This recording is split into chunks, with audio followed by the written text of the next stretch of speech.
Hello friends. तो आज की क्लास में अपने line by line NCERT series में मैं आप लोगों को chapter 6 halo alkane and hello arenes में अभी तक जो पढ़ा चुका हूं उसको ध्यान से समझ लो। पहले मैंने आपको इंट्रोडक्शन पढ़ाया, फिर इसके बाद nomenclature, then methods of preparation, physical properties. आज हम लोग पढ़ेंगे केमिकल प्रॉपर्टीज। तो अभी तक मैंने इस सीरीज में इस चैप्टर के 7 लेक्चर्स आपको दे दिए।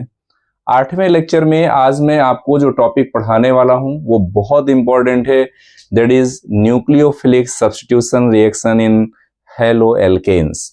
तो डियर स्टूडेंट्स, अब एग्जाम बहुत क्लोज आ गए हैं, अभी नहीं तो कभी नहीं, क्योंकि इसके बाद अब आपको कोई मौका नहीं मिलेगा।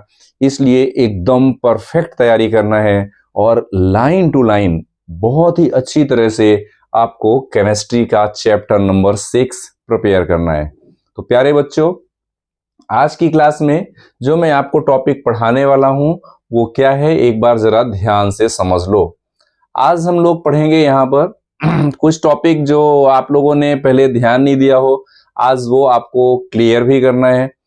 कई सारे बच्चों ने केमिकल रिएक्शन में शायद न्यूक्लियोफाइल और इलेक्ट्रोफाइल पढ़ा तो होगा, लेकिन याद नहीं होगा, तो उसको भी हम आज कवर करेंगे। तो डियर स्टूडेंट्स, आज हम पढ़ेंगे chemical reactions. Line by line में आपका फिर से स्वागत। Reactions of the hello arenes. Reactions of the hello arenes. Hello arenes का मतलब ये कि एरिन्स को आप कैसे रिएक्ट कराते हो, एल्केन्स को कैसे रिएक्ट कराते हो। तो हेलो एल्केन्स की पहले हम रिएक्शंस पढ़ेंगे।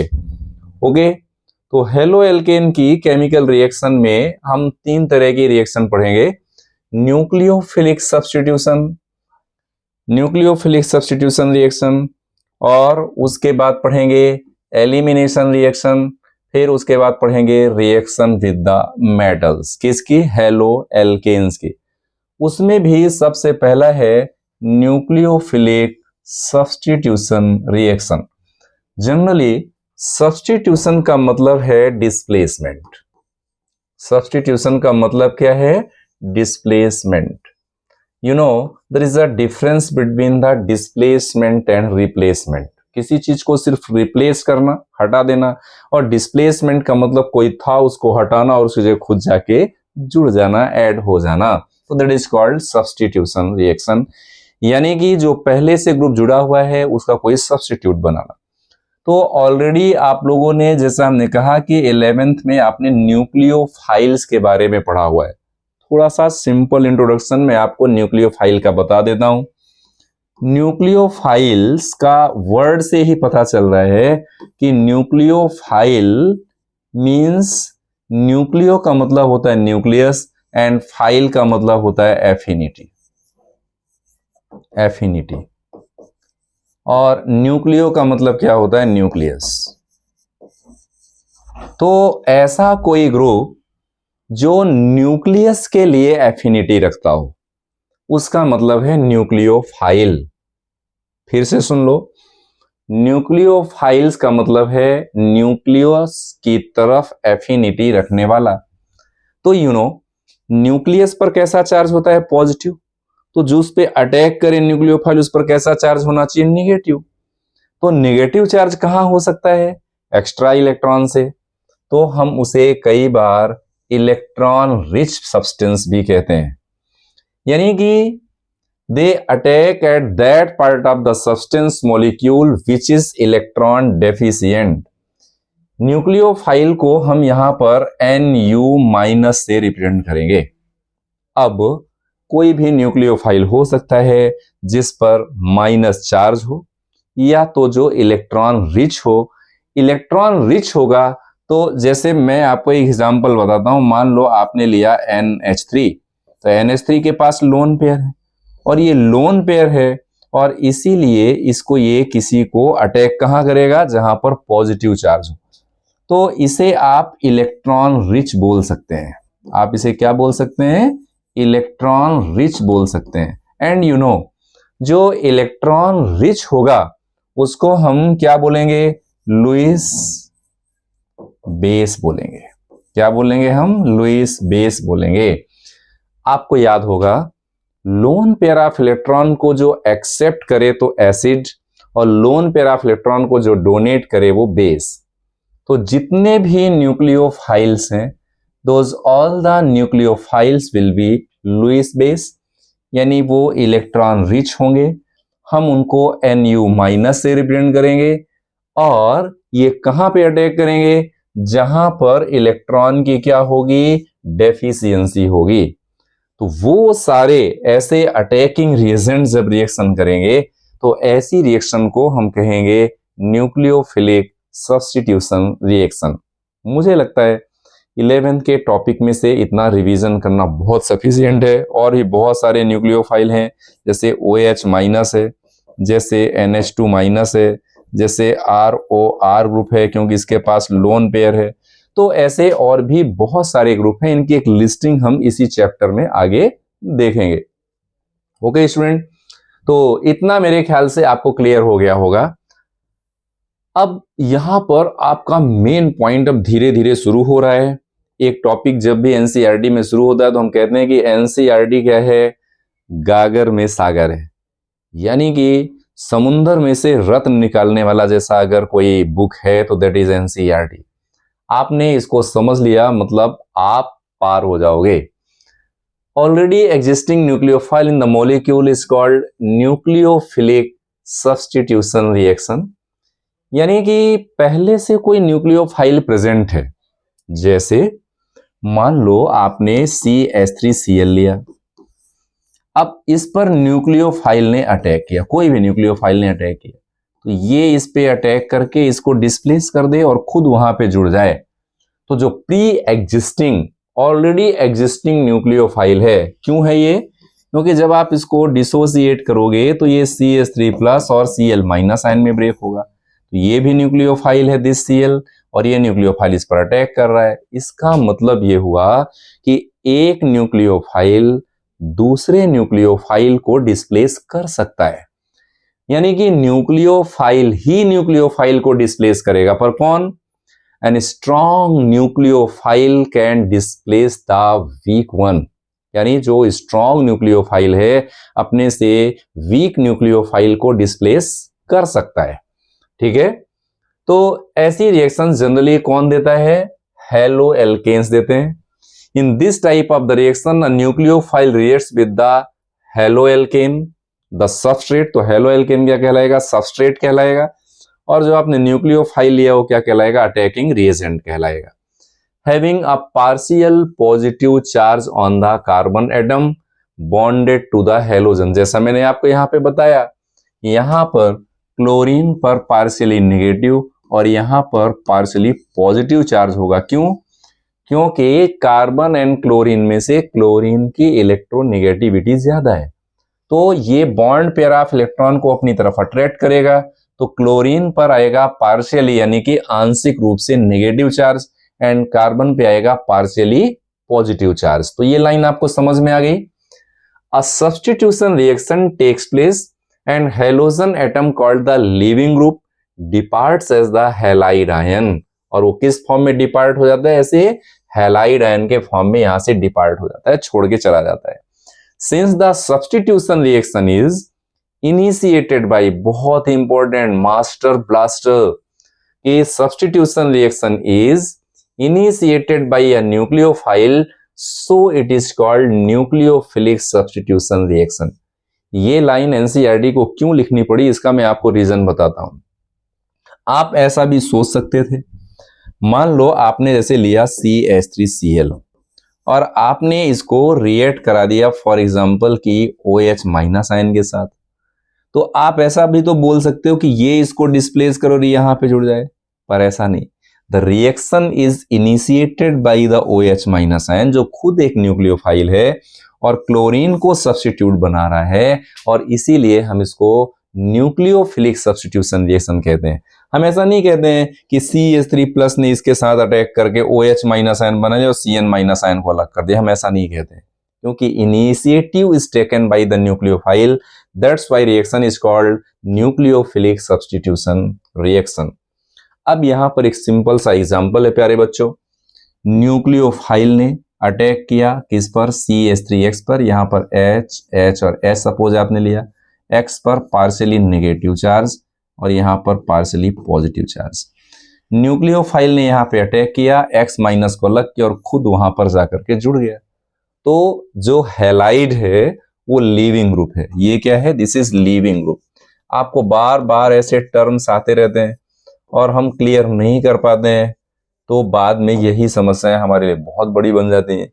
तो ये लीविंग ग्रुप हो गया कौन, क्लोराइड, हैलाइड। और अटैक किसने किया, न्यूक्लियोफाइल ने। And the initiative is taken by the nucleophile and this is the substrate, that's why the name of the reaction is nucleophilic substitution reaction. It is one of the most useful classes of the organic reactions of the alkyl halide in which halogen is bonded to sp3 hybridized carbon. समझ आया? अब देखो CH3Cl आपने suppose लिया, तो अब ये carbon की बॉन्डिंग देखो तो यहां पे एक sigma bond, sigma bond, sigma bond, sigma bond, 3 sigma bond, यानी हाइब्रिडाइजेशन कैसा है, sp3 है। यानी कि हैलोजन जो कि लीविंग ग्रुप है उससे जो कार्बन जुड़ा हुआ है वो कैसा होता है, sp3 हाइब्रिडाइज्ड कार्बन होता है।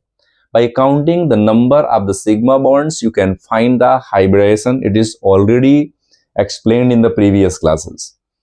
The products formed by the reaction of the haloalkanes with some common nucleophiles are given here. अब देखो, अब ऐसे तो बहुत सारे न्यूक्लियोफाइल्स हैं, तो कौन कौन से न्यूक्लियोफाइल इस पे रिएक्ट करेंगे, क्या प्रोडक्ट बनाएंगे, वहां पर एक टेबल एनसीईआरटी में दिया हुआ है। इस टेबल को जरा आप भी ध्यान से देख लो। न्यूक्लियोफिलिक सब्स्टिट्यूशन, न्यूक्लियोफिलिक सब्स्टिट्यूशन किसका, nucleophilic substitution of the alkyl halides. आपने लिया एल्काइल हैलाइड RX, न्यूक्लियोफाइल ने अटैक किया, X माइनस को अलग कर दिया और RNU बन गया। अब यहां पर देखो, मैंने सपोज यहां पर हमारे पास 4 कॉलम है, बहुत सारे न्यूक्लियोफाइल मैं आपको बता रहा हूं, इस पे ध्यान रखना, याद रखना कि कौन कौन न्यूक्लियोफाइल है। रिएजेंट फॉर एग्जांपल आपने लिया NaOH, तो इसके 2 पार्ट बनेंगे, एक तो बनेगा Na+ और दूसरा बनेगा OH-। तो ये जो OH- आयन है ये न्यूक्लियोफाइल है, ठीक है ना। Na+ हो गया, अटैक करेगा OH-। तो सब्स्टिट्यूशन प्रोडक्ट क्या बनेगा, सब्स्टिट्यूशन प्रोडक्ट RNU, यानी ये R यानी एल्काइल ग्रुप, OH यानी कि NU एल्कोहल बनेगा। तो इससे जो class of the main product है वो क्या बन गया, एल्कोहल। अब बात आपको समझ में आई। रिएजेंट, अब इसका एक रिएक्शन आपको मैं बताता हूं। अब मैं आपको एक रिएक्शन बताऊंगा तो चीज थोड़ा जल्दी समझ में आपको फटाफट आ जाएगी। अब देखो, इसका मतलब ये हुआ कि अगर मैं ये रिएक्शन को कुछ ऐसा समझाऊं आपको, ये रिएक्शन को थोड़ा सा मैं आपको यहां पे समझाने की कोशिश कर रहा हूं, ध्यान से समझना। हाँ, अगर मैं आपसे ऐसा बोलूं कि मान लो आपके पास यहां पर CH3 है, लाइक CH3, और यहां आपने लिया Cl, तो CH3Cl में आपने अटैक रिएक्ट कराया किसके साथ, NaOH के साथ। तो NaOH ने 2 पार्ट बनाया, एक तो हो गया OH- और दूसरा हो गया Na+। तो ये जो OH- आयन है ये न्यूक्लियोफाइल को डिस्प्लेस करेगा Cl- आयन को, तो बनेगा क्या, CH3, यहां हो गया OH, और ये डिस्प्लेस होकर के बन गया Cl- आयन। तो ये Cl- और Na मिलकर के क्या बना लेंगे, NaCl बना लेंगे। यानी जो अटैकिंग रिएजेंट है वो OH- आयन है, लेकिन जो मेन रिएजेंट है वो कौन है, पूरा का पूरा NaOH। समझ आया? तो यही सेम चीज आपको यहां पर एक्सप्लेन किया हुआ है। अब मैं उल्टा कर दूं, सपोज मान लो मैं ऐसा कर दूं कि CH3OH और यहां पे मैं ले लेता हूं NaCl, तो ये Cl OH- आयन से करे रिएक्ट तो क्या बन जाएगा, CH3Cl प्लस Na और OH मिलके बना लेंगे क्या, NaOH। लेकिन ये रिएक्शन पॉसिबल नहीं है, नॉट पॉसिबल। ये ही पॉसिबल है, क्यों, क्योंकि न्यूक्लियोफाइल के केस में एक बहुत ही संजीदा, बहुत ही टॉप क्लास का कॉन्सेप्ट है कि strong nucleophile will displace the weaker one. Strong nucleophile अपने से कमजोर न्यूक्लियोफाइल को क्या करता है, डिस्प्लेस करता है। Cl minus OH minus ion को डिस्प्लेस नहीं करेगा, लेकिन OH minus ion Cl minus ion को डिस्प्लेस कर सकता है। तो ये बात आपको बहुत इंपॉर्टेंटली, बहुत ही अच्छी तरह से याद रखना है। तो हम फिर से अपने मेन पार्ट पे आ जाते हैं। यहां पर देख लो, तो कौन कौन से न्यूक्लियोफाइल यहाँ पे हो सकते हैं वो आपको अब ध्यान रखना है कि न्यूक्लियोफाइल्स हमारे पास कौन कौन से यूज में आ सकते हैं। यहाँ पर एक टेबल दिया हुआ है, देखो ये टेबल आपको याद रखना पड़ेगा न्यूक्लियोफाइल के। तो आप NaOH लो, KH लो, दोनों का न्यूक्लियोफाइल कौन है, OH माइनस आयन है। यही OH माइनस आयन R के साथ रिएक्ट करके RNU, तो ये हो गया R और ये हो गया OH, बना लिया एल्कोहल। द सेम वे अगर आप H2O लेते हैं तो ये दो पार्ट बनाता है, H plus and OH minus ion, and same OH minus ion जो न्यूक्लियोफाइल है वो रिएक्ट करके ROH यानी एल्कोहल बना लेता है। ऐसे ही आपने लिया NaOR, तो इसके दो पार्ट हैं, एक है Na प्लस और दूसरा क्या है OR माइनस। यही OR माइनस यहाँ पे लिखा है, ये R और ऐड कर दो यहाँ पर, तो ये क्या बना लिया ROR डैश, यानी इसने बना लिया ईथर। ऐसे ही अगर आपने Na लिया तो इसका दो पार्ट है, Na plus and I minus, तो I माइनस डिस्प्लेस करेगा तो क्या बना लेगा Ri यानी एल्काइल आयोडाइड। अब यहां पर हैलाइड्स के डिस्प्लेसमेंट को लेकर के बहुत ही शानदार कॉन्सेप्ट मैं आपको बताता हूं कि अगर आप ऐसा डिस्प्लेसमेंट करो ना तो fluorine, chlorine, bromine, iodine, iodine सबको डिस्प्लेस कर सकता है, इन सबको डिस्प्लेस कर सकता है। ब्रोमीन क्लोरीन और फ्लोरीन को कर सकता है, क्लोरीन सिर्फ फ्लोरीन को कर सकता है, लेकिन फ्लोरीन कभी क्लोरीन, ब्रोमीन, आयोडीन को डिस्प्लेस नहीं करेगा। ये फ्लावर आप याद रखना है भाई, ऐसे कैसे इलेक्ट्रॉन्स यहाँ पे रिलीज होते हैं। अब मान लो आपने RNH3 लिया, तो NH3 कैसे डिवाइड होगा, देखो यहाँ पर ये कैसे डिवाइड होगा, NH2 माइनस और क्या बनेगा H प्लस। तो ये जो NH2 माइनस बना वो न्यूक्लियोफाइल हो गया, उस पर R लगा दो तो RNH2 यानी बन गया प्राइमरी एमाइन। तो ऐसे ही अगर आप ले लेते हैं RR-NH यानी आप लेते हैं पहले से ही सेकेंडरी एमाइन, तो सेकेंडरी एमाइन क्या बनाएगा, देखो सेकेंडरी एमाइन में एक H और आप हटा दो तो वो टर्सरी एमाइन बना लेगा। यानी कि ये जो ग्रुप है यहां से H को आप हटा दो तो ये N माइनस इतना बचेगा और ये अटैक करेगा और R जोड़ दो तो RN डैश, ये क्या बना लेगा सेकेंडरी एमाइन। ऐसे ही टर्सरी एमाइन बना लेगा। ऐसे बहुत सारे एग्जाम्पल हैं। अगर आप KCN लोगे तो इसके दो पार्ट्स बनेंगे, एक तो बनेगा K प्लस और दूसरा होगा CN माइनस। तो CN माइनस क्या है, एक पावरफुल न्यूक्लियोफाइल है, इस पे R लगा दो, ये देखो क्या बन गया RCN बन गया, यानी कि नाइट्राइल यानी कि साइनाइड बन गया। हमने नोमेनक्लेचर में ऑलरेडी ये पढ़ा हुआ है। अब अगर आपने AgCN लिया तो CN माइनस, तो ये क्या बना देगा। अब एक्चुअली इसमें अलग पार्ट है, ये होता है Ag प्लस और बनता है NC कोऑर्डिनेट बॉन्ड, तो ये NC यानी आइसोसाइनाइड बनाता है, आइसोनाइट्राइल बनाता है। इट मींस कि अगर आप एल्काइल हैलाइड को KCN के साथ रिएक्ट कराओ तो साइनाइड बनाएगा, और अगर आपने AgCN के साथ, बहुत इंपॉर्टेंट IMP वेरी इंपॉर्टेंट, तो ये क्या बना लेता है आइसोसाइनाइड बना लेता है, यानी आइसोनाइट्राइल बना लेता है। तो ऐसे और भी बहुत सारे एग्जाम्पल हैं। मैं तो चाहूंगा कि भले हम लाइन बाय लाइन पढ़ रहे हैं, लेकिन अपना ज्यादा टाइम इस पर वेस्ट ना करके आप यहाँ पे समझ लो कि मान लो अगर आपने क्या लिया KNO2 लिया, तो KNO2 क्या करेगा NO2 यानी ये नाइट्राइड बनाएगा, एल्काइल नाइट्राइड। और अगर आपने AgNO2 लिया, क्योंकि ये कोवेलेंट नेचर है तो ऑक्सीजन जुड़ेगा कहाँ पे, कार्बन के साथ, ठीक है ना। तो सॉरी नाइट्रोजन जुड़ेगा AgNO2 के केस में, तो क्या बनेगा नाइट्रो एल्केन। KNO2 के साथ क्या बनेगा एल्काइल नाइट्राइड यानी ONO एल्काइल नाइट्राइड, ध्यान रखना। और नाइट्रो एल्केन यानी कौन, नाइट्रोजन बनेगा, नाइट्रोजन जुड़ेगा कार्बन के साथ।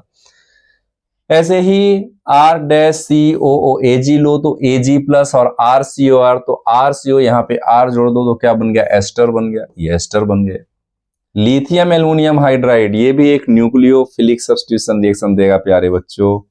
तो आप क्या करोगे, इस पर होगा H माइनस और दूसरा क्या बनेगा, लिथियम एल्युमिनियम H के साथ 3। समझ आया, ये H4 था, एक H माइनस और ये पूरा प्लस अलग हो गया, तो ये H माइनस क्या हो गया, न्यूक्लियोफाइल। R लगा दो तो RH यानी क्या बनेगा, हाइड्रोकार्बन। वाह क्या जोरदार कॉन्सेप्ट है। अगर आपने लिथियम एल्युमिनियम हाइड्राइड को एल्काइल हैलाइड के साथ रिएक्ट कराया, जैसे मान लो अगर आप CH3Cl लेते हो और आप इसको रिएक्ट करा देते हो लिथियम एल्युमिनियम हाइड्राइड के साथ, तो अब देखो क्या प्रोडक्ट बनेगा, ये CH4 बना लेगा। समझ आया। प्लस ये Cl किसके साथ जुड़ जाएगा, लिथियम एल्युमिनियम H3 के साथ जुड़ जाएगा। तो आपका जो मेन प्रोडक्ट बनेगा वो क्या बन जाएगा, मीथेन। यहाँ पर हाइड्रोकार्बन आपने देखा, इथेन बना, याद रखना बहुत काम का है। तो ऐसे ही बहुत सारे और भी कंपाउंड है। अगर हम RM+ आयन लेते हैं तो R के साथ जुड़ करके वो एल्केन बना लेता है। लिथियम एल्युमिनियम हाइड्राइड हाइड्रोकार्बन्स बना लेता है। अब ये क्वेश्चन अगर आपको आ जाए ना NCERT का लाइन बाय लाइन में, तो आप ध्यान रखना कि लिथियम एल्युमिनियम हाइड्राइड हमेशा हाइड्रोकार्बन्स बनाता है। Is it clear student. तो नेक्स्ट एक बहुत मस्त लाइन यहां पर लिखी हुई है, इस पे जरा आप लोग ध्यान करना कि ये लाइन क्या है। यहां पर एक पॉइंट लिखा है कि ग्रुप्स लाइक साइनाइड, कौन से groups like cyanide and nitrides possess the 2 nucleophilic centres, और इसीलिए हम इनको एम्बीडेंट न्यूक्लियोफाइल्स कहते हैं। आपने 11th में पढ़ा हुआ है। Actually cyanide group is a hybrid of the 2 contributing structures, therefore can act as a nucleophile in 2 different ways। यानी कि R के साथ, यानी कि सपोज C H H और H, तो इसके साथ कभी CN जुड़ता है और इसी के साथ कभी H H H, तो यहां पर कभी NC जुड़ता है, यानी ये कोऑर्डिनेट बॉन्ड बना लेता है। तो कभी का मतलब ये कि जब आप KCN लेते हैं तो ये साइनाइड बनाता है और AgCN लेते हैं तो आइसोसाइनाइड बनाता है। यही एक क्वेश्चन आपको NCERT ने यहां पे पटक दिया। ये देखो ये क्वेश्चन, अब बहुत ही बढ़िया सेम यही क्वेश्चन आ गया यहां पे कि haloalkanes reacts with the KCN to form the alkyl cyanide. अगर आप इसको किसके साथ रिएक्ट करो, KCN के साथ, तो क्या बनाता है, साइनाइड बनाता है। और अगर आप AgCN के साथ रिएक्ट करो तो आइसोसाइनाइड बनाता है। चीफ प्रोडक्ट यानी मेन प्रोडक्ट। ऐसा क्यों? तो इसका रीजन है प्यारे बच्चों कि जो KCN है ना वो प्रीडोमिनेंटली आयोनिक कंपाउंड है। बोर्ड का बहुत ही super hit question, K+ and CN- ion. अब ये अटैक करता है कार्बन इस पर, तो ये RCN बना लेता है, साइनाइड बना लेता है, क्योंकि प्रीडोमिनेंटली एक ऐसा है आयोनिक कंपाउंड है। Okay, both the carbon and nitrogen atoms are in the position to donate the electron pair. The attack takes place mainly through the carbon atom and not through the nitrogen atom, since C bond is more stable than CN bond. However, AgCN is mainly covalent in nature। अब देखो main property क्या है कि जो AgCN है वो कैसा है, कोवेलेंट नेचर का है। And nitrogen is free to donate the electron pair forming the isocyanide। तो नाइट्रोजन का जो है ये कोवेलेंट कंपाउंड है। जो AgCN है वो कैसा है, कोवेलेंट कंपाउंड, कोवेलेंट कंपाउंड। तो क्योंकि CN- और Ag+, लेकिन थोड़ा सा कोवेलेंट नेचर ज्यादा है क्योंकि Ag का साइज लार्जर है ना। फजांस रूल याद करना इसको लेकर के। तो इसका जो लोन पेयर है ना वो फ्री रहता है और N जाकर के एल्काइल पे अटैक करता है, तो ये क्या बना देता है, RNC बना देता है, ऐसा कोऑर्डिनेट बॉन्ड। तो as a chief product, as a main product, AgCN के साथ क्या बनता है, आइसोसाइनाइड, और KCN के साथ क्या मिलता है, साइनाइड मिलता है। तो ये पॉइंट सेम किसके लिए लागू होता है, the same concept applied in the nitro groups and nitride groups, क्योंकि ये भी वही मैकेनिज्म फॉलो करता है जो साइनाइड करता है। तो आज की क्लास में मैंने आपको जो मेथड्स ऑफ प्रिपरेशन में आप लोगों को इसकी मैकेनिज्म बताने वाला हूं। अब वो रियल में पोर्शन शुरू होने वाला है। तो प्यारे बच्चों, अगला जो टॉपिक हम पढ़ेंगे कि हमने जो सीखा अभी कि कैसे सब्स्टिट्यूशन रिएक्शन होता है, वो तो सिंपल प्रोसेस है, लेकिन इस सिंपल प्रोसेस के पीछे का मैकेनिज्म क्या है उसको थोड़ा डिटेल में पढ़ेंगे। एनसीईआरटी तो पढ़ेंगे ही, साथ में जो पॉइंट आपको उसमें से समझ में नहीं आते हैं वो पॉइंट मैं अलग से आपको कवर करूंगा, क्योंकि मैंने ऑब्जर्व किया कि बहुत सारे बच्चे जब लाइन टू लाइन एनसीईआरटी पढ़ते हैं तो कुछ ऐसे इंपॉर्टेंट टर्म्स होते हैं जिसको वो समझ नहीं पाते हैं।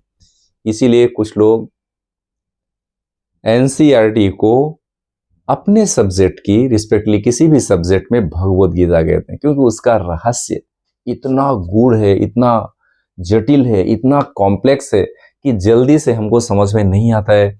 और इसीलिए जब हम कोई टॉपिक को डिटेल में पहले से पढ़ लेते हैं तो हमारे लिए एनसीईआरटी को समझना, अंडरस्टैंडिंग करना बहुत आसान हो जाता है। तो प्यारे बच्चों, आज की क्लास में यहाँ पर का टॉपिक मैं खत्म करता हूँ।